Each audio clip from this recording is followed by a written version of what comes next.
भक्तजनों, माताओं, बहनों, सादर जय श्री कृष्ण। हमारे YouTube चैनल में आप सभी का बहुत बहुत स्वागत है। मैं हूं आपके साथ आचार्य धर्मेंद्र शास्त्री। सबसे पहले आपको और आपके पूरे परिवार को पापमोचनी एकादशी की बहुत बहुत शुभकामनाएं एवं बधाइयां। भगवान श्री लक्ष्मी नारायण का भरपूर आशीर्वाद आप सभी के जीवन पर निरंतर बना रहे। आप सभी सुखी रहें, स्वस्थ रहें, व्यस्त रहें और मस्त रहें, निरंतर उन्नति तथा प्रगति को प्राप्त करते रहें। आज हम आपको बताने जा रहे हैं कि इस बार चैत्र माह के कृष्ण पक्ष की एकादशी तिथि कब रहेगी तथा इस एकादशी का व्रत आपको कब से शुरू करना है और एकादशी व्रत का पारणा यानी व्रत खोलने का समय कब से कब तक रहेगा। पापमोचनी एकादशी का शुभ मुहूर्त, संपूर्ण विधि विधान एवं एकादशी के दिन क्या करना चाहिए, क्या नहीं करना चाहिए, यह संपूर्ण जानकारी हम इस वीडियो के माध्यम से आपको प्रदान करेंगे। आप सभी से अनुरोध है कि इस ज्ञानवर्धक वीडियो को अंत तक जरूर देखें और देखने के बाद अधिक से अधिक लोगों को शेयर भी करें। पूरे वर्ष में 24 एकादशी आती है, लेकिन जिस साल अधिक मास आता है, पुरुषोत्तम मास आता है, उस वर्ष 2 अधिक एकादशी हो जाती है। प्रत्येक माह में 2 बार एकादशी आती है, एक कृष्ण पक्ष में, दूसरी शुक्ल पक्ष में। दोनों ही एकादशियों का भिन्न भिन्न महत्व हमारे धर्म ग्रंथों तथा पुराणों में बताया हुआ है। और एकादशी का व्रत भगवान लक्ष्मी नारायण का सबसे परम प्रिय व्रत है। जो मनुष्य भक्तजन, माताएं, बहनें एकादशी का व्रत करते हैं, उनके अनंत जन्मों के पाप नष्ट हो जाते हैं। और जब मनुष्यों के पाप नष्ट हो जाते हैं तब उनके पुण्यों का उदय होगा, और जब पुण्यों का उदय होगा तभी उन्हें सांसारिक एवं भौतिक सुखों की प्राप्ति होगी। तो एकादशी का व्रत सभी को करना चाहिए। यदि आप एकादशी का व्रत नहीं भी करते हैं तो आपको मुख्य बड़ी बड़ी एकादशियों का व्रत तो अवश्य करना चाहिए, लेकिन कोशिश करें कि आप प्रत्येक एकादशी का व्रत करें। पापमोचनी एकादशी जो कि अनंत जन्मों को पाप को नष्ट करने वाली एकादशी मानी गई है, और इस एकादशी का व्रत सभी को करना चाहिए। इस बार पापमोचनी एकादशी का महापर्व 18 मार्च 2023 शनिवार के दिन रहेगा, और इसी दिन सभी को व्रत रखना चाहिए। चाहे आप वैष्णव हो, स्मार्त हो या आप किसी अन्य संप्रदाय से संबंधित हो, सभी को 18 मार्च 2023 शनिवार को ही एकादशी का व्रत करना चाहिए। एकादशी तिथि का आरंभ 17 मार्च 2023 की दोपहर 2:06 से हो जाएगा, जो कि अगले दिन यानी 18 मार्च 2023 को प्रातः 11:13 पर एकादशी तिथि समाप्त हो जाएगी। इस प्रकार द्वादशी युक्त सूर्योदय व्यापिनी जो शुद्ध एकादशी रहेगी वो 18 मार्च 2023 शनिवार के दिन ही रहेगी, और इसी दिन सभी भक्तजनों, माताओं, बहनों को एकादशी का व्रत रखना चाहिए तथा इस व्रत का पारणा यानी व्रत खोलने का जो समय रहेगा वो 19 मार्च 2023 रविवार की सुबह 6:46 से लेकर के 8:07 तक रहेगा। इस दौरान आपको व्रत का पारणा यानी व्रत खोल लेना चाहिए। जो भी भक्तजन, माताएं, बहनें एकादशी का व्रत करते हैं, उनको दशमी से लेकर के द्वादशी तक कुछ महत्वपूर्ण नियमों का पालन करना चाहिए। इस बार दशमी तिथि के नियमों का पालन 17 मार्च 2023 शुक्रवार को करना है, और इस दिन एक समय भोजन करें। भोजन में लहसुन, प्याज, मांस, मदिरा, मसूर की दाल, कटहल की सब्जी तथा चावल का उपयोग बिल्कुल नहीं करना चाहिए। इस दिन पराये अन्न का सेवन यानी दूसरे के घर का भोजन नहीं करना चाहिए। ब्रह्मचर्य व्रत का पालन करना चाहिए तथा दशमी के दिन शहद नहीं खाना चाहिए। दशमी के दिन शुद्ध और सात्विक अपने ही घर का भोजन करना चाहिए। यदि किसी कारणवश, परिस्थितिवश आपको दूसरे के घर का भोजन करना पड़े तो आप इस निमित्त कुछ भी दान दक्षिणा दे करके इसका प्रायश्चित कर सकते हैं। दशमी तिथि के दिन ब्रह्मचर्य व्रत का पालन करें तथा एकादशी के दिन यानी 18 मार्च 2023 शनिवार को सुबह ब्रह्म मुहूर्त में 4:30 से लेकर के 5:30 के बीच में उठ करके स्नान कर लेवे। वैसे तो बाल धोकर ही माताओं बहनों को स्नान करना चाहिए, लेकिन कुछ लौकिक परंपराओं में, रूढ़िवादी मान्यताओं में ऐसा कहा गया है कि एकादशी के दिन बाल नहीं धोना चाहिए। तो ऐसे में आप दशमी के दिन बाल धो करके स्नान कर ले तथा एकादशी के दिन साधारण स्नान करके एकादशी व्रत को आरंभ करें। एकादशी के दिन जब आप व्रत का प्रारंभ करते हैं, उस समय आप सबसे पहले शुद्ध पवित्र वस्त्र धारण करके मस्तक पर तिलक धारण करें, क्योंकि देवो भूत्वा देवम यजेत। जब हम भगवान की अर्चना करते हैं, पूजा करते हैं, सेवा करते हैं, तो हमको अपने मस्तक पर तिलक अवश्य धारण करना चाहिए और उसके बाद भगवान का नित्य का पूजन अर्चन करें। यदि आपके घर में ठाकुर जी की विशेष सेवा पूजा होती है तो आप उस परंपरा अनुसार पूजा अर्चना करें। अन्यथा आप एकादशी के दिन प्रभु का विशेष श्रृंगार करें, उनको विशेष रूप से श्रृंगार धारण करावे। यदि आप चाहें तो चौकी के ऊपर पीला कपड़ा बिछा करके भगवान लक्ष्मी नारायण कलश की स्थापना करके उनका भी पूजन अर्चन कर सकते हैं। हालांकि कलश स्थापना अनिवार्य नहीं होती है, आप चाहें तो कर सकते हैं या नहीं भी कर सकते हैं, लेकिन पूरी श्रद्धा एवं भावना के साथ में आपको व्रत करना चाहिए।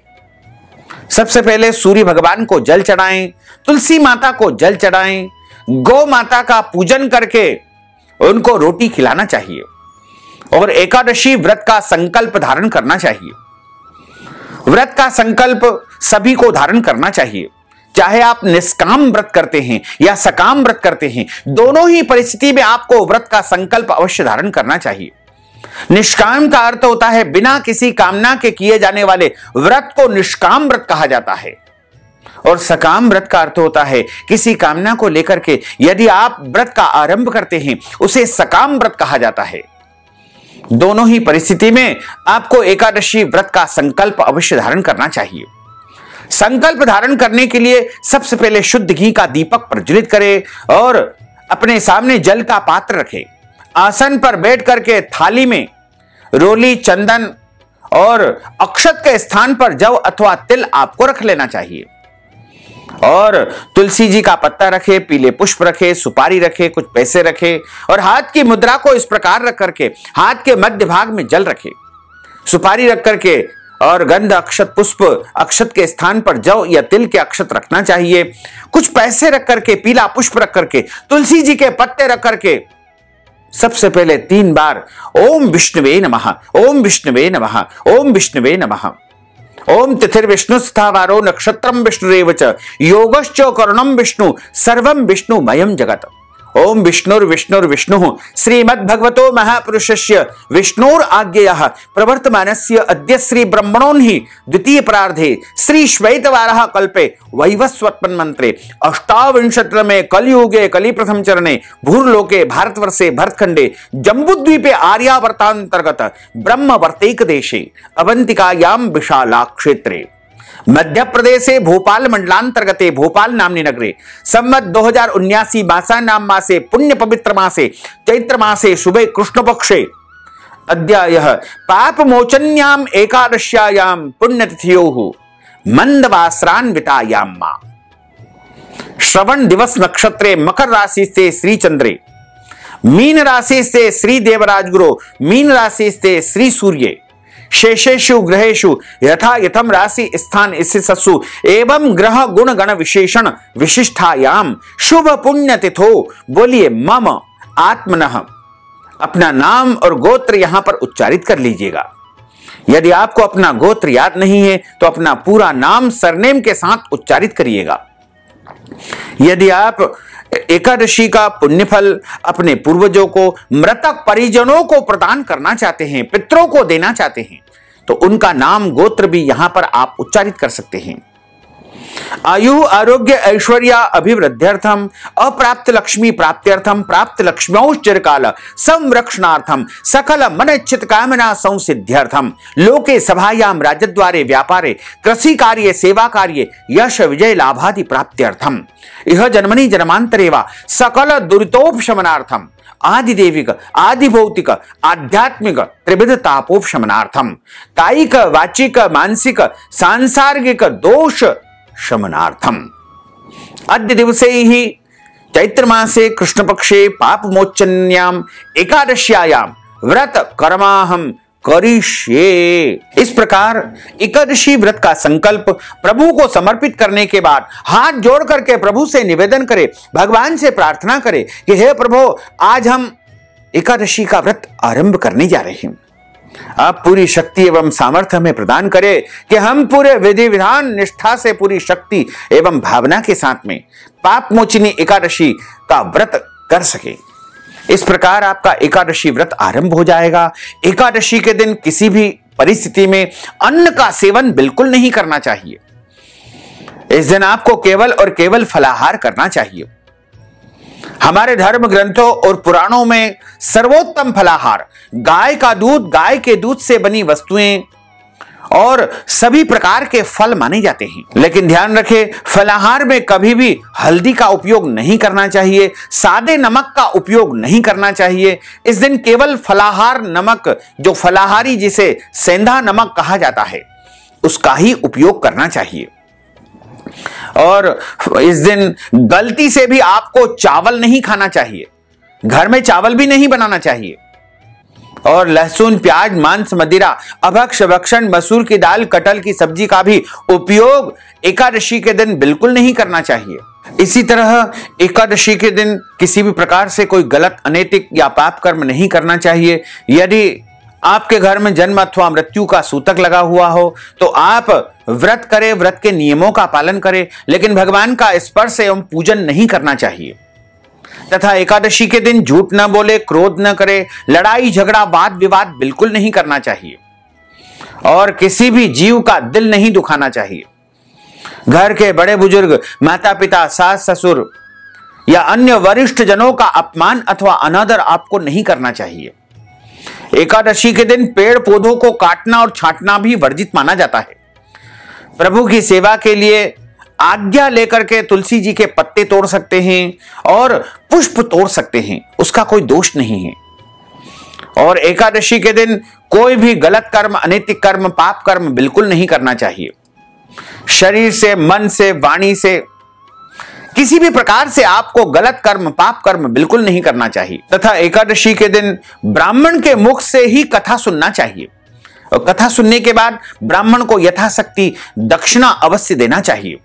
अन्नदान, वस्त्रदान, गौदान का भी इस दिन महत्व है। और व्रत का पारणा जैसे 19 मार्च रविवार को सुबह 6:46 से लेकर के 8:07 तक आप संपन्न करेंगे।